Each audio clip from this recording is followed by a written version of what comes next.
You said, "Do not touch that." They looked you in the eye and touched it. You turned around for 1 second, they were already jumping on the sofa. This is not defiance, not disrespect. This is a brain doing exactly what it was built to do. The toddler brain has a problem with the word don't. Neuroscience explains exactly why. Don't touch the vase. The brain hears touch the vase first. The don't often never lands at all. The prefrontal cortex, the stop button, is not built yet. No stop button, only the action just heard. Toddlers hear the noun first, the verb second, the negative last. Don't run becomes a running instruction. Don't hit becomes a hitting prompt. The word don't is functionally invisible to a toddler brain. There is a second reason. Name something off limits, it instantly becomes the most interesting thing in the room.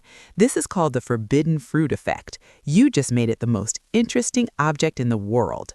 Someone told you not to think about something, you thought about it immediately. Toddlers do the same, with their hands. There's a third reason. Toddlers are running experiments. Every action, every reaction, data. The look before the forbidden thing is not defiance. It is a hypothesis check. Is this boundary real? A boundary that holds, reliable, safe, real. A boundary that collapses, confusing, even if they pushed it themselves. The eye contact before the reach is the experiment setup. Your reaction is the result. They will repeat it. The ability to hear stop and actually stop has a timeline. Most parents never know it.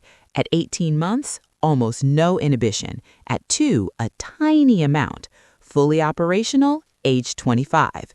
You are asking a 2-year-old to use a system not ready for 23 more years.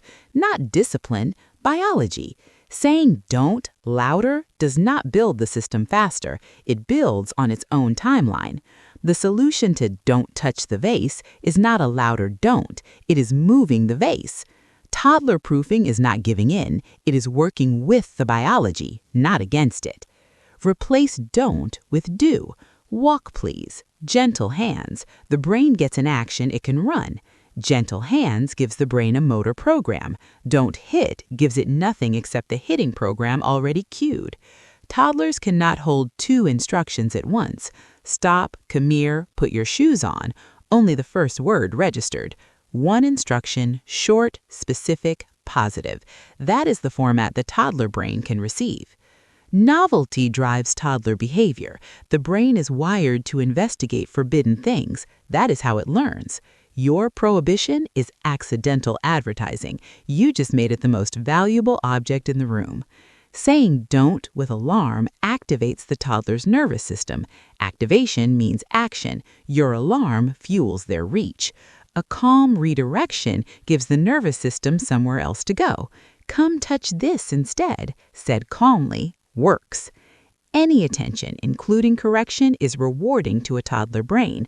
The behavior that gets your reaction gets repeated. They touch it, you react, they laugh. They touch it again. The reaction is the reward. You created the game. The most effective response to the forbidden thing game is boring. Calm removal, no drama, no fuel for the game. What you told them 3 minutes ago may genuinely be gone. Not defiance. The working memory erased it automatically. They are not pretending to forget. They actually forgot. The mental sticky note erases itself automatically. You will say the same thing 200 times before it sticks. Not failure, brain development. A tired or hungry toddler has 0 inhibition capacity. Every prohibition is pointless when the system is offline.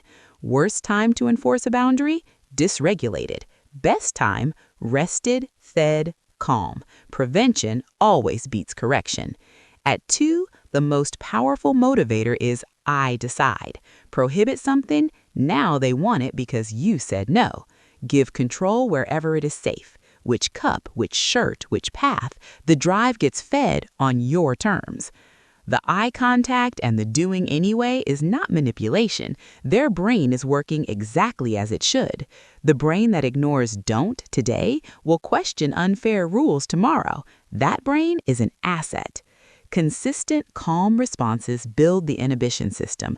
Not louder, not stricter. Consistent. Pattern, not volume. When the boundary holds every time, calmly, the brain stops testing it. Not surrender. Enough data. Experiment complete. The most aggressive boundary tester often has the most active brain. The exhaustion is proportional to how much brain you raise. This phase is temporary. The prefrontal cortex is building. Biology is in charge right now. Your job is not winning the battle of the vase. Keep the relationship intact while the brain builds. Every calm response is a deposit. Every explosion is a withdrawal. The balance is the real outcome. They are not giving you a hard time. They are having a hard time in a brain not yet built. Did your toddler look you in the eye and do it anyway? Tell me in the comments. I promise it helps. Stay for the next video, Why Toddlers Melt Down Over Impossible to Predict Things. Same neuroscience. Knowing it changes everything.